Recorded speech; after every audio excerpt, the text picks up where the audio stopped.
Estar sano es sin duda una necesidad urgente en cualquier momento, en cualquier época y a cualquier edad. Y el asunto no es siquiera la banal y conocida verdad, que estar enfermo es, por decirlo suavemente, muy incómodo y desagradable, sino en que el propio proceso de tratamiento a menudo resulta ser una actividad extremadamente agotadora y, para ser sinceros, poco agradable.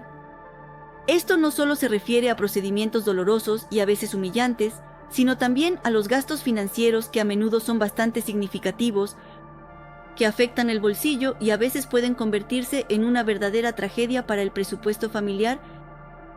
Afortunadamente, en nuestro siglo XXI, la medicina ha dado un salto colosal hacia adelante, ofreciendo a la humanidad métodos de tratamiento mucho más humanos, suaves y, lo más importante, efectivos que los que tenían nuestros antepasados en siglos pasados. Basta con recordar por un instante, literalmente por una fracción de segundo, la existencia de tales beneficios de la civilización como la anestesia, los analgésicos, los medicamentos antivirales y, por supuesto, la variedad de medios que ayudan a estabilizar y normalizar el funcionamiento de un sistema tan delicado como nuestro intestino, para apreciar adecuadamente el hecho de que realmente hemos tenido la suerte de nacer en un mundo moderno, desarrollado y, no tengo miedo de decirlo, mundo humano.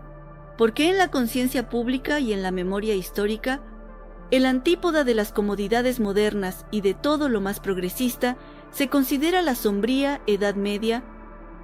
Se considera que fue en este periodo de la historia, envuelto en mitos y leyendas, donde todo era especialmente sombrío y horrible. Las personas morían jóvenes sin llegar a la vejez, y los medios de tratamiento no solo eran poco efectivos o inútiles, y verdaderamente bárbaros, crueles, y a veces simplemente inhumanos. Sin embargo, si miramos más de cerca, dejando de lado los prejuicios y estereotipos, queda claro que la situación no era mucho mejor, ni en la época moderna, ni mucho menos en el mundo antiguo, del que estamos acostumbrados a pensar con suspiros y admiración desmedida. Imagínense que ustedes, por ejemplo, por capricho del destino o por alguna increíble casualidad, viven en la antigua Grecia, esta cuna de la civilización occidental, y por supuesto, como suele suceder en la vida, en el momento más inoportuno te alcanzó la enfermedad. ¿Cuál en concreto? Sí, simplemente una enfermedad, como era común en aquellos lejanos tiempos. Diagnósticos precisos. En ese tiempo, lamentablemente, aún no se había inventado, por lo que solo quedaba especular sobre las causas del malestar. Sin embargo, todos los habitantes de la antigua Grecia sabían perfectamente que podían ir a tratarse al llamado Asclepeion. ¿Qué es este misterioso lugar? El prototipo de los hospitales modernos, donde trabajan médicos altamente calificados. ¿De ninguna manera es algo parecido? El Asclepeion es, en esencia, un santuario o templos dedicados al legendario sanador y médico Asclepio, a quien los griegos veneraban como el dios de la medicina. ¿No había médicos en el sentido moderno de la palabra? El procedimiento de tratamiento era bastante simple y sin complicaciones. El enfermo solo tenía que acostarse a dormir dentro de las paredes del templo. Si tiene suerte y los dioses son benevolentes, entonces en su sueño se le aparecerá el mismo Asclepio, y como por arte de magia, lo sanará de todos sus males. Pero sí, lamentablemente, no tienes suerte, entonces no hay nada que hacer. Esa es la suerte. Solo quedaba esperar la misericordia de los dioses, y alrededor de estos asclepeyones, como abejas al néctar, o, si lo prefieres, moscas a algo no muy apetitoso, se reunían numerosos curanderos, charlatanes y otros sanadores autodidactas, dispuestos a curarte a cambio de una recompensa determinada y a veces considerable. Por supuesto, nunca daban ninguna garantía, no prometían una curación al 100%, pero como se dice, podían tratarte a fondo. Sus métodos, bastante dudosos, eran simplemente una mezcla explosiva, peligrosa y a veces mortal de magia, diversos hechizos, fitoterapia, aromaterapia y un descarado y evidente charlatanismo. De hecho, en aquellos tiempos lejanos e ingenuos, la gente a menudo no confiaba tanto en los consejos de estos médicos dudosos, cuanto confían en sus propios sueños, ingenuos y sagrados, creyendo que es en un sueño que se les puede revelar un remedio eficaz y verdaderamente eficiente para su dolorosa enfermedad. Lamentablemente, no sabemos con certeza qué enfermedad padecía Aristides, sobre la cual habla con tanto interés y entusiasmo en su libro el historiador contemporáneo Petsalis Diamidis, pero se sabe con certeza y veracidad que a este habitante del mundo antiguo le apareció en sueños la necesidad de hacer nada menos que una enema de miel. Sí, no te has equivocado, exactamente de miel. Por cierto, esa noche durmió precisamente en el Asclepeion, y eso significa que es muy extraño, y seamos honestos, un consejo bastante ridículo le llegó directamente del mismo Asclepio. Solo queda esperar y creer que este procedimiento, por decirlo de alguna manera, inusual y extraño, realmente ayudó a Aristides a recuperarse y volver a una vida plena, pero no recomendamos en absoluto repetir algo así, al menos sin una consulta previa con un médico.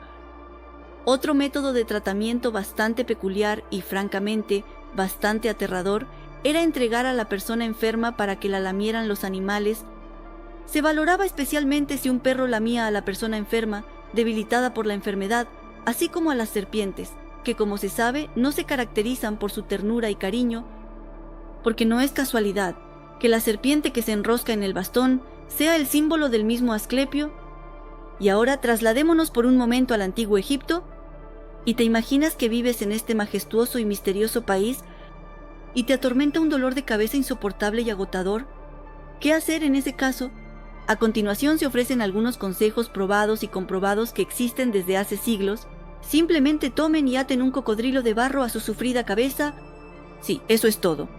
Ahora solo puedes sentarte, relajarte y esperar a que ocurra el milagro. Hay una receta que es más laboriosa y trabajosa.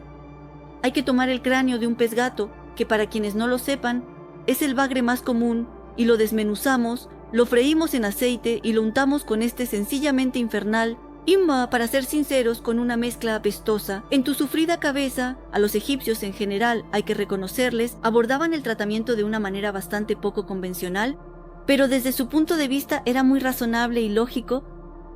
Ellos trataban de entender qué demonio malvado y dañino se había instalado en tu organismo y provoca esta terrible y dolorosa enfermedad, y luego, dependiendo del tipo de demonio y sus características, se aplicaban conjuros especiales y bastante elaborados, que, como esperaban, podrían expulsar al demonio y devolverle la salud a la persona.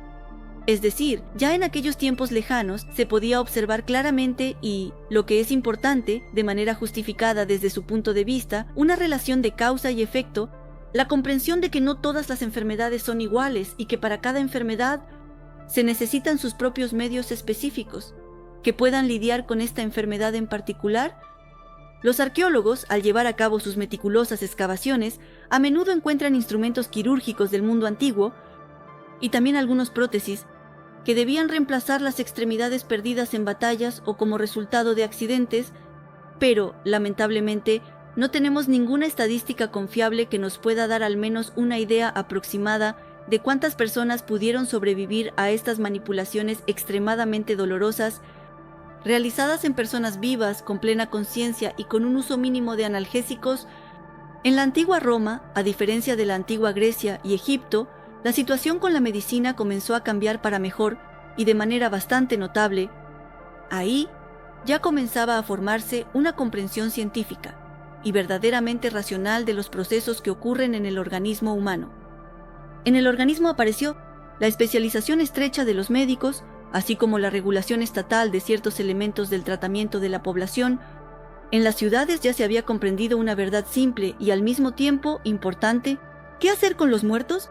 De los fallecidos por enfermedades contagiosas, mejor lejos de los lugares de residencia, para que no se propaguen las enfermedades y no se infecten las personas sanas.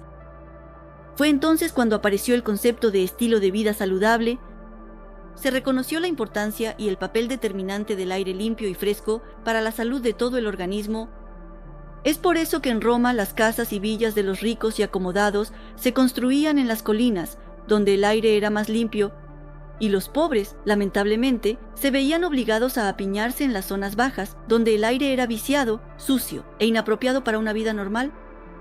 También se consideraba de buen tono y un signo de riqueza tener un esclavo que pudiera brindar primeros auxilios e incluso organizar el tratamiento al nivel de un terapeuta moderno o un médico de familia. Pero por supuesto, todos estos beneficios solo estaban disponibles en las grandes y ricas ciudades. Lejos de la civilización, en pequeños pueblos y aldeas, la gente solo podía esperar contar con su atención a su propia salud y con un sistema inmunológico fuerte y resistente. Naturalmente, el desarrollo de la medicina como ciencia se producía mediante el método de prueba y error, y lamentablemente a través de numerosos errores. Y si de tu tratamiento mueren demasiadas personas, entonces evidentemente hay algo que necesitas cambiar drásticamente en tus métodos y corregir urgentemente. Correcto, la historia de la medicina, como todos entendemos, aún está lejos de haber terminado. Es muy posible que algún día, en un futuro lejano, también se hable de nuestra época y de nuestros métodos de tratamiento modernos, que consideramos tan avanzados, serán recordados con escalofríos y horror